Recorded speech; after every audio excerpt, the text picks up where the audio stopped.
Достар, сәлем, менің есімім Анель, және де бұл сыр білім парақшасы. Менің оқырмандарым арасында өте көбісі енді Инстаграмда қарайды, сол жерде мен сұрақтарға жауап беремін, сол жерде сұрақ-жауап рубрикасы бар. Сол үшін жерге тоже Инстаграмды қойып қояйын, тіркеліңіз.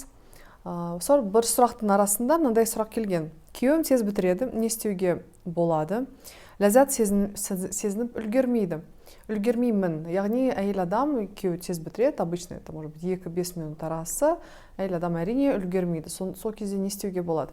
Мен 4 басты кеңес бердім. Ең біріншісі, сізге неше минут керек, соны білуіңіз керек. Сізге ләззат алу үшін неше уақыт керек, қанша уақыт керек, және сіз оны күйеуіңізге айтуыңыз керексіз.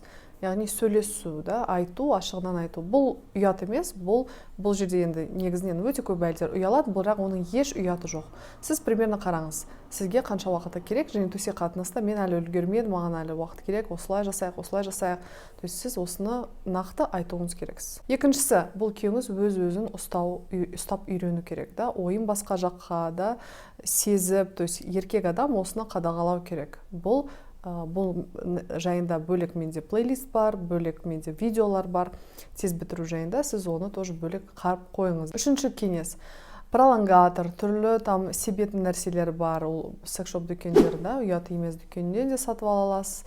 Пролонгатор еркекті төсек қатынасын ұзаққа созу үшін арнайы құралдар бар, арнайы мазьдар бар, соны да қолданып көрсін.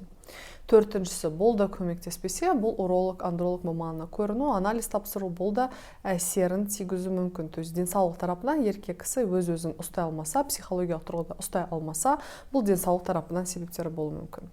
Және осы сұрақта жауап бергесін, мен басқа сұрақта оқып жіберейін сізге. Оқиында, менің де проблемам осы. Күйеуіммен сөйлестім, түсіндірдім, бірақ ол сөйлескен былай тұрсын, тыңдамайды да. Әңгімені басқа жаққа бұрып жібереді. Или болмаса өтірік күліп ұялмайсың ба дейді, сосын мен қатты ұялғасын тоқтай салам. Яғни еркек кісі қашады осы тақырыпта сөйлесуге қашады. Мен опрос жасадым оқырман арасында, сіздің пікіріңіз қандай, не істеуге болады, және де оқырман арасында өте көп әйелдер менде де осы мәселе дейді. Яғни біздің негізінен тез бітіру бұл өте үлкен мәселе. Және де ең басты мәселе, әйел адам ұялады, ұялып айтады. Еркек, сен осындай құтырғансың, саған не керек деп күліп жібереді, қашады. Не істеу керек? Оқырман арасында өте көп айтқан. Мен оған енді өте қуаныштымын, көп оқырмандар айтады. Осындай мәселе енді ашық сөйлесу, еркектер де соны айтады. Оны ашық сөйлеспегеннен ол ажырасудың да ең басты емес, енді басты себептердің бірі ашық сөйлеспеу. Себебі мына жерде екі нәрсе бар. Қаншалықты әйел адам осылай шыдай жүре бере алады. Кейбір әйелдер шыдап жүре береді. Бұл да олардың өз шешімі, то есть олар өздері қанағаттанады, кейбір оқырман арасында ойыншық сатып ал дейді. Кейбіреу не қыласың, ланы жүре бер дейді, басқа амал жоқ дейді. Бұл оқырмандардың пікірі, кейбіреу ашық айт, сөйлес, анау-мынау дейді. Енді менің жеке пікірім, мен өзім жеке шыдап жүру керек деген бұл шешім емес менің үшін.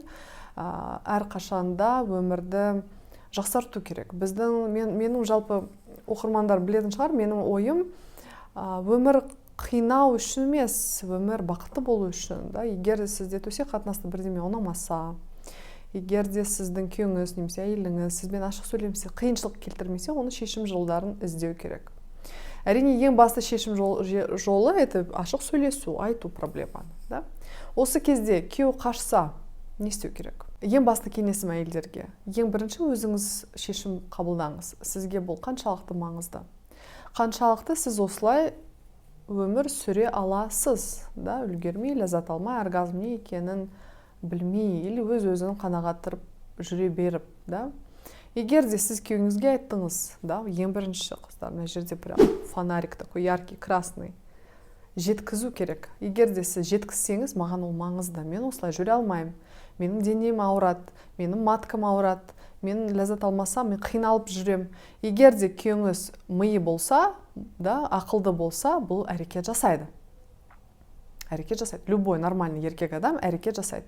Әйеліне ләззат сыйлау, әйелі бақытты, гармонияда жүру үшін төсек қатынасында жақсы бір шешім ойластырып, бірдеме шешу керек, бірдеме жасау керек. Оқырман арасында YouTube'да 70% еркек адамдар міндетті түрде пікіріңізбен бөлісіңіз. Сізде қалай, сіз қалай ойлайсыз, да? Осында мәселе болса, қалай шешер едіңіз, да? Егер де шешімі кейбір әйелдер, жарайды, там ойыншықпен ойнай берем, это в лучшем случае ойыншық сатып алып, өз-өзін қанағаттандырады, себебі күйеуі үлес қоспаса. Ал ойыншықсыз жүре берсе, да, өз-өзін қанағаттандырмаса, күйеуі ештеңе бермейді, қашады, күліп жібереді, әйелді ұятқа қалдырады. Ондай кезде не істеу керек? Менің жеке пікірім, әйел адам шешім қабылдау керек. Сіз осылай өмір сүре бересіз ба? Да? Осындай кісі сіздің қасыңызда жақсы бола ма? То есть, мына жерде шешім, достар. Мына жерде жауапкершілікті мен өзіме ешкімге алмаңыз, да? Мен алмаймын, ешкім алмайды. Әрине, әйел адам екеуі шешеді. Бірақ та төсек мәселесінде сізде гармония болмаса, әсіресе сіз уже қанша 10 жылдап тұрып да, қаншалықты әлі солай өмір сүресіз, да? То есть, мына жерде дұрыс партнерді таңдау, сөйлесіп үйрен. Сізді тыңдай алатын, негізінен сөйлесіп тыңдай алатын адамдардың арасында ешқандай мәселе болмайды, себебі сіз бәрін уже түсінесіз. Күйеуіңіздің маңыздылығы, әйелдің маңыздылығы, сөйлесіп шешесіз, да, шешім жолдары. Окей, не істейміз, қалай жасаймыз дегендей. Бір рет айтыңыз, қарап көріңіз, егер де мүмкін сізге өз-өзін қанағаттандырып та сізге жақсы болатын шығар, да, әркімге әрқалай, да. Бірақ менің осы видеода айтатын ең басты пікірім, әйел адам ойлану керек.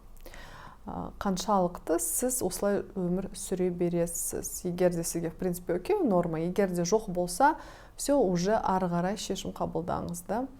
Егер де күйеуіңіз бәрі жақсы, анау мынау, да, там бала шаға дегенде, бірақ төсекте ләззат алмасаңыз, енді дүние тұрғанда әрине көп әйелдер енді қайшы, да, кейбір әйелдер басқасын іздейді, да, қарым-қатынас бұзады. Бәрібір әйелдерде реніш пайда болады, ертең ол көптеген ауруларға әкеледі, да. То есть сіз таразыға осыны қоя аласыз ба, да, соны қараңыз. И мына жерде осы видеода айтатыным ең басты ойды жеткізгім келеді. Әр әйелде всегда шешім бар, всегда шешу жолдар бар. Жоқ, осылай уже тұра алмаймын, қиын емес, қиын, мүмкін емес десеңіз, онда қараңыз, окей, мен не істеймін? Ажырасу ма? Ажырасу слишком болса, қандай тағы да басқа, да? Қараңыз, то есть менің сізге айтатын пікірім, достар, мына жерде көбісі қазір ушы болып кетеді, сіз не айтып жатсыз деп. Бірақ та мынандай сұрақ қойыңыз өзіңізге. Мен бақытты болу үшін төсек қатынас қандай болу керек? Қаншалықты сізге жеткілікті? Вот осы сұраққа жауап беріңіз. И осыған орай сіз уже шешу жолдарын қарастырасыз. Ары қарай күйеуіңізбен ба, күйеусіз ба, күйеуіңізбен емес болса да болуы мүмкін. То есть шешім жолдары өзіңіздің ойыңызда келеді, сіз уже ары қарай қарайсыз. Негізінен әйел адам көбісі шыдап жүргені, ең басты себептердің бірі бұл ақша тұрғыдан, баланы ойлайды, да, то есть бала үшін, ақша үшін дегенде. Ең бірінші әйелдерге айтатын кеңесім, өз-өзіне көп көңіл бөліңіз. Себебі бақытты ана, тек қана бақытты ана бақытты балаларды да өсіреді. Бақытсыз болса, балалар да бақытсыз болады. Сол үшін өзіңізді ойлаңыз. Ең бірінші, балалар сізге қарап өседі. Ақша тұрғыдан қарасаңыз, мен қашанда әйелдерге айтам, ақша табу жолдарын үйреніңіз, да, кішкене оқып, да, әйелдер негізінен бізде молодец, енді былай қарасаңыз, әйелдер бізде үйренеді, әртүрлі жұмыс жасайды, активный, өте белсенді, да, бірақ кейбір кезде оны басып тастайды. Сол сіз өзіңізді ешкімге басып тастаудың жол бермеңіз. Сіздің өзіңіз даусыңыз бар, құқықтарыңыз бар, да, заңдылық бар. Сіз өз құқығыңызды әрқашанда білуіңіз керексіз. Мына жерде мінез керек әйел адамда, да, и мына жерге қазақ қыздарға айтатыным, да, өз мінезіңізден қорықпаңыз, да, әр адамда мінез бар. Өзіңіз бірізмен қаласаңыз, оны нақты жеткізу керек, оны алу керек. Бұл менің жеке пікірім. Адам өзіне керектін алады, керек емесін алмайды. Бірақ та өз ойымды жеткіздім деп ойлаймын. Ойланыңыз, мүмкін ары қарай осы тақырыпты ары қарай мен ашамын да, бірақ әзірше осы оймен сізбен бөлістім. Ойланыңыз, психологияда нәрсе бар. Ойлану үшін бір апта. бір апта примерно ойланады, қарайды, анау мынау, и уже ары қарай уже қарайды, қалай ары қарай өмір сүремін, не. Ну, то есть ең басты ойды түсіну қалай тағы да болады. И ол ары қарай уже сізге басқа ойларды, идеяларды әкеледі, шешу жолдарына келеді. И өмір өзімен өзі сізге реттеледі, өзі қалай керек, солай реттеледі. Так что бұл тақырып, бұл менің видеом сізге пайдалы болды деп мен ойлаймын. Так что уайымдамаңыз, бүкіл мәселелер шешіледі. Барлық бүкіл нәрселер тек сіздің өз қолыңызда. Оны біліп жүріңіз. Рахмет, сау болыңыз.